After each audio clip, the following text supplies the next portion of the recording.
Good afternoon and welcome. Good afternoon. Thank you for coming out and being supportive of this rather rarefied event, as sponsored by the Society of the Culturally Concerned,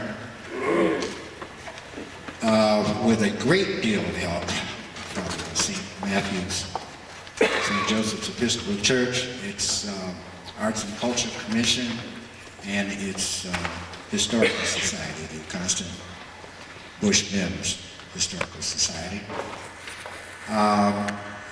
as well as the support of the Michigan Council for Arts and Cultural Affairs, and also the City of Detroit Department of Cultural Affairs. Beyond that, there are still hundreds more, and some of them are listed on the back of your program.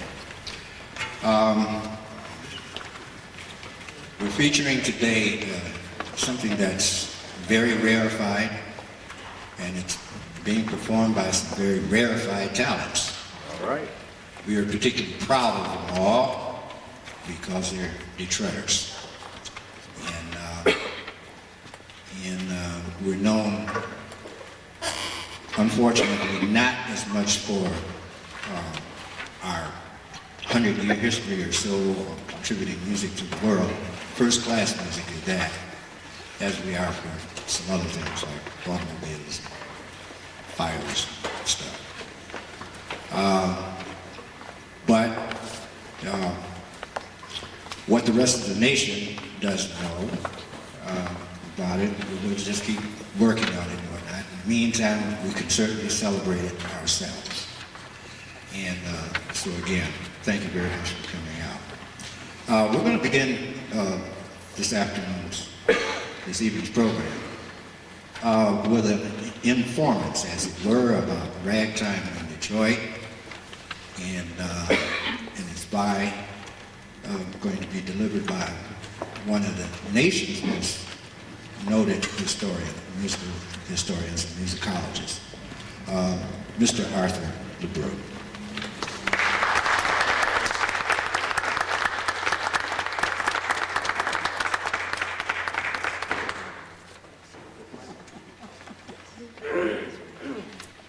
Well, good evening, everyone. When I got the notice, it said informants. I picked up my 1620 English dictionary, didn't see that word.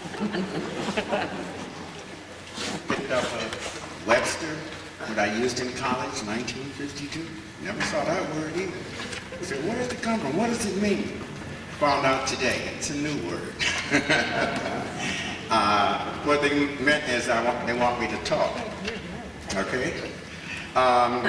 Specifically, this program is dealing with ragtime music, and I don't know what they're performing, but I assume they are doing something by Harry P. Guy.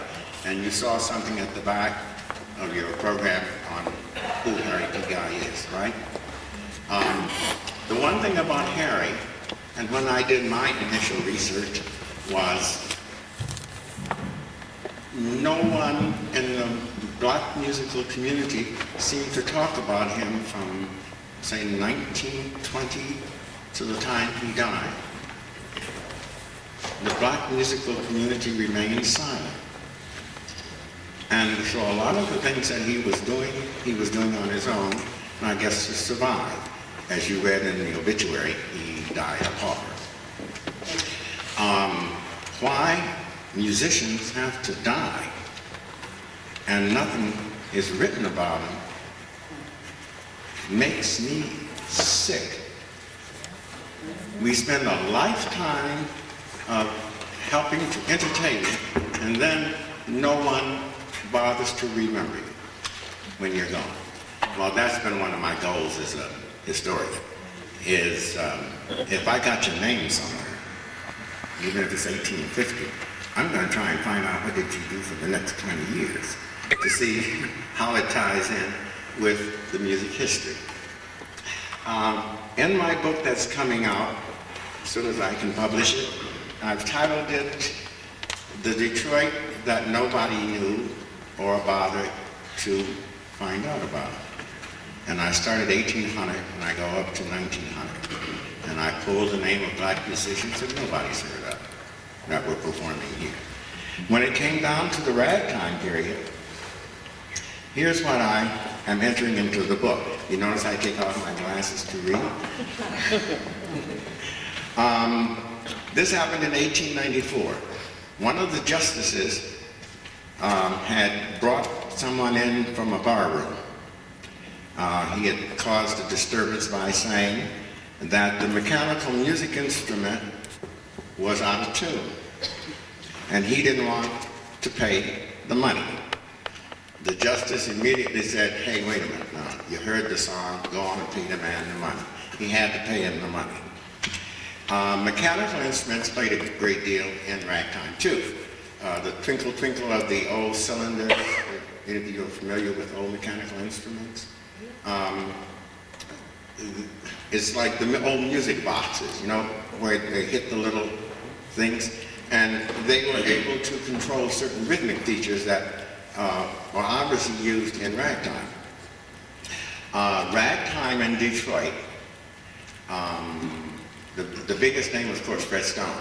He wrote the first My Ragtime Baby with the title Ragtime in it. And I wondered, where in the heck did Fred get that from? Because he was born in Canada. And all of the Canadian musicians were upbeat.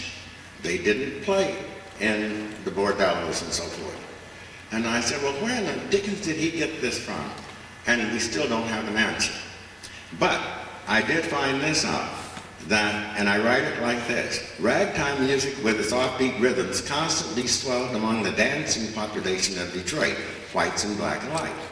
In fact, when preparing for St. Patrick's Day, the Irish complained that at one of the meetings, most of the pieces were in ragtime, and they wanted St. Patrick's Day in the morning, the wearing of the green. So that's about 1894. The Michigan Bankers Association was in town at that time, and of course, they jammed it with ragtime, and there's a picture of it in one of the old newspapers. Neil Moray came in and wrote a ragtime song, but it wasn't advertised as such. It was called the Smithsonian March in Two-Step, and it was dedicated to a congressman.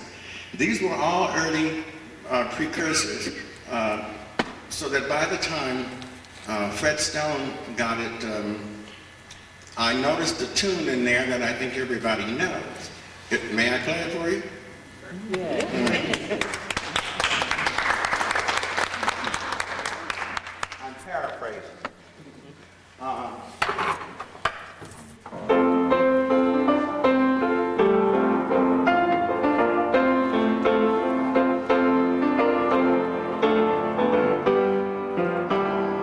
Anybody heard a tune like that? No? Yeah. What's the name of it? No, you don't do that. It's a religious song. All right, I won't tell you. I'll let you read the book. The reason it was a religious song is Harry and those men were very religious-minded, and they attended churches. And they would take songs that they knew and create the chorus part to the refrain. But at the beginning, we have the typical ragtime thing. Now, that's an element that I found stopped our black composers from writing ragtime. I think Guy was the last one to do one. Am I right, Mike? The black guy from Detroit. He did one about 1910, 1908 or 9. Oh, that's right, Guy. And then suddenly, the blacks didn't write anymore. The big composer, was it Whitney? Am I right, Whitney? No, not Whitney. Remick. He stopped using them, and he started using whites. Of course, Remick had moved to, he had moved to New York, and he had more sophisticated writers, and they were really jamming it up. But the black guys in Detroit obviously didn't want to jam it up as much as New York did.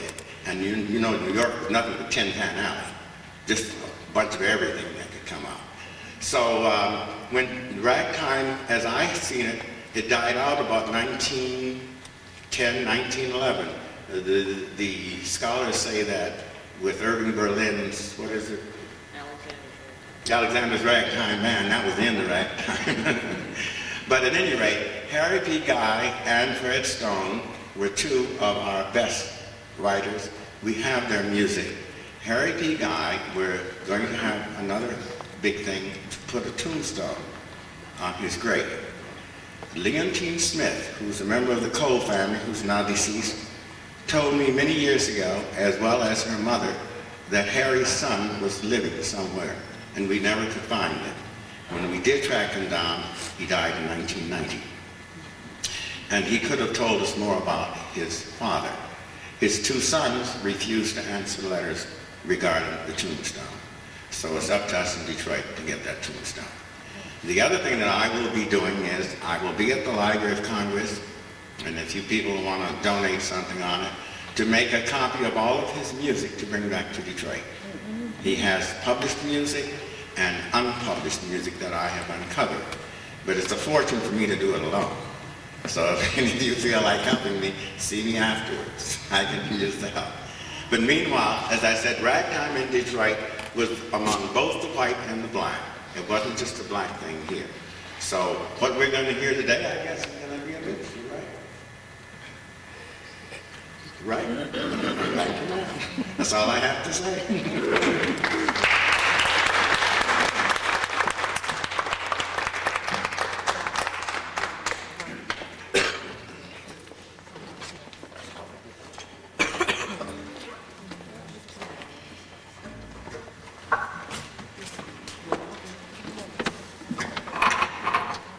Okay. Arthur, the proper name of your entity is the Michigan Music Research Institute? Research Center. Research Center. Okay. And the Michigan Music Research Center. And he's located on the 6th floor of the Book Tower building.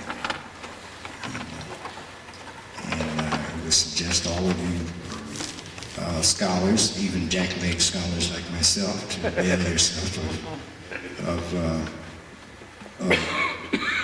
what Mr. LeBrew has to offer. I depend upon him quite heavily for even things that happened last week. Well, without further ado, we'd like to present to you Ms. Taslimah Bey and her ragtime ensemble. And she will introduce the personnel a little later. All right.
very, very fine musicians here.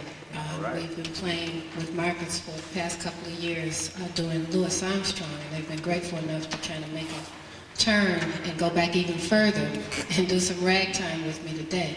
Tony Holland is on E-flat alto saxophone. Charlie Gabriel on tenor and clarinet. Kischuk on trombone. Marcus Belgrave on trumpet. Greg Patrick on drums. Another Gabriel, Larry Gabriel on banjo. And Paul Fernanzo on bass. Thank you. I'm just going to talk for just a couple of minutes before we do our next tune. I wanted to kind of give you some music first so you can understand where we're coming from. Kenny wanted me to talk about how I came to play ragtime. And if you can just bear with me for a minute, it kind of starts when I was in about the 3rd or 4th grade, and I was taking violin lessons, and I was so happy to take violin lessons. And the teacher was telling me about something that was coming up, and I said, you know, we're not going to be here because I'm moving. And she got so angry with me. She said, why do you people always have to move? And I'm just like a little kid. Like, I thought it was a good thing, you know? We were getting a bigger and better house. And so we did move, and the school that I went to didn't have a band. They didn't have an orchestra, but they did. Eventually, I got to play clarinet. And I'm excited because I'm loving music, right? And I'm playing in a concert band, and I'm sitting first clarinet, and everything's going great until I'm getting on the bus one day, and a guy puts a knife to my neck and says, little girl, give me your clarinet, or I'm going to kill you. I really don't want to. Just give me the clarinet. So I gave him the clarinet, and I went back to school and told my teacher what happened, and she said, you know, you can't have any more instruments, because she intimidated that I had stolen the instrument some way. And again, you know, this door to music is closing because of something out of my control. And my mother, who had 6 children, who worked 3 jobs and raising them by herself, she took it upon herself when I told her what my teacher said. We went down to Cornell's and we did something that was like totally against the rules. She sat down and bought me a clarinet on time, which, you know, that was like something you never did. She paid like 10 times as much for this clarinet because she was determined that her daughter would stay in music, that the doors would not be closed. And so then I got to piano, and I took, we finally had enough, you know, for me to take a piano lesson from the lady at church, the choir director. And I was so excited, because I'm just loving music as a kid, you know, I'm just music. So she gave me this book, and she said, practice real hard, and I practiced so hard. I practiced every song in the book. I completed the book before my next lesson. I was so excited. And I told her, and she said, you shouldn't have done that. And I was like, why? She said, because you only do 1 lesson per week. So went home and told my mama again. Back down to Grinnell's, and of course I didn't go back to that particular teacher, but my mother took me in Grinnell's, and I know, being a mother myself now, what it took for her to do this. I got any music that I wanted from Grinnell's. I just went through and just, got a shopping cart, and got all this music so that I could continue to learn to play piano. And the story goes on and it moves forward. I attended Berkeley. I got into a jazz band at Cody High School. But before I went to Cody, I was playing clarinet in the concert band at Cass. And again, I'm sitting first chair. I'm doing pretty good in music. And at Cass, if you missed a concert, you failed the band class. You got an E, or nowadays an F in the class. And so I had to have this white shirt. It was around Christmas time. And my brother had to take me downtown to get this white shirt, which was part of the uniform. He made the mistake of driving while black. He was arrested. We both went to jail. All the Christmas money, Santa Claus money, went to get us out of jail, and I got an F or an E in band. And I explained to the concert master what had happened, and I brought, very humiliating to me, I brought the arrest report to show him that this was totally out of my control. And he said, it doesn't make any difference. You were not there. You failed my class. And I transferred to Cody and I got in a jazz band. And this teacher was determined that I was going to play music. He would call my mother like 11 o'clock at night. Are you going to send this girl to Berkeley or not? She would say, I don't have any money for Berkeley. Berkeley is a college of music in Boston, very famous, and people attended from all over the world. So my mother reached down, and I'm sure my brothers and sisters helped her, and they sent me to Berkeley where I learned this fantastic language called jazz. And I mean, it was such a beautiful coming-of-age experience because people were there from all over the world to study jazz. We had a Brazilian drummer, we had someone from Yugoslavia, from Spain, from Puerto Rico. All of this young, energetic talent in one place, and we communicated together, and we lived together, and we played music together, and it was a wonderful experience of how human beings are all the same and all united, and this is what I learned as a child, as a teenager coming of age. And I came back, went to Wayne State University and majored in music, and took a music history class where we studied composers. We studied Bach, and we studied Beethoven, we studied Handel, we studied Tchaikovsky, and we got into the 20th century composers, and we got into American 20th century composers like Aaron Copland. And I raised my hand and I asked my teacher, why don't we study any composers who are African American? And he said, because African Americans can neither write nor read music. And that was enough. I mean, it hurt me so bad, that because what he told me in those statements, an 18-year-old young lady, was that my people, African Americans, had no contribution to American music, and that African Americans therefore have no value. I was there, I was here on someone else's sufferance. There was nothing I could do to contribute to America. There was nothing I could do that was worth notating in America. And I refused to accept that because that's not the way I was raised. And so I went and started looking for African American composers who wrote music around the turn of the century. And I went over to the library in the Azalea Hackley collection, and I found all this music. I was at Grinnell's all over again. I mean, I'm just going down the shelves, and it's music by Scott Joplin, by James P. Johnson, by Artie Matthews, all these names, excuse me. And I looked at the forms, and by golly, that's what I studied in school. These were march forms. I noticed how he put the chords together. That's what I studied in music theory. And a question came into my mind, why have I never seen this? Why has it been invisible? I looked at a rag, actually a tribute to rag written by Debussy, excuse me. And I said, if I can study this, how come I cannot study the composer to which he, Debussy, dedicated this piece? Who was the ragtime composer that influenced him? Where is the hole? Who is going to fill that hole in my education? And so that was about 10, 15, 20 years ago. No, it couldn't have been 20, 85. But it was a while ago. And I've been doing concerts ever since because I said I'm going to tell people. I could not believe that all this music was there, and that I had never, in all of my education, and I love school, I'm a teacher now, I had never heard of Scott Joplin or Artie Matthews or James P. Johnson, Tom Turpin, Jelly Roll Morton. These are people who had never crossed my path in all of this music that I had been studying since 3rd grade. And so it became sort of like an obsession with me to play it as much and as often as I can, and to tell people that these composers existed, they were human beings, they were geniuses. And the other thing I found out, they were respected all over the world except for America.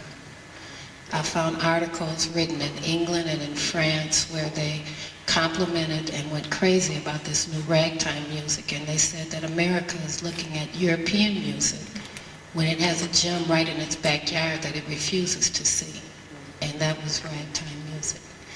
So that's how I studied. I got started with this music that is quite old, and as Mr. LeBrew told you, only had a popularity here for a period of 10 to 20 or maybe 30 years, but the music itself is so powerful that it caught my heart 100 years later, and we're still playing it for you today.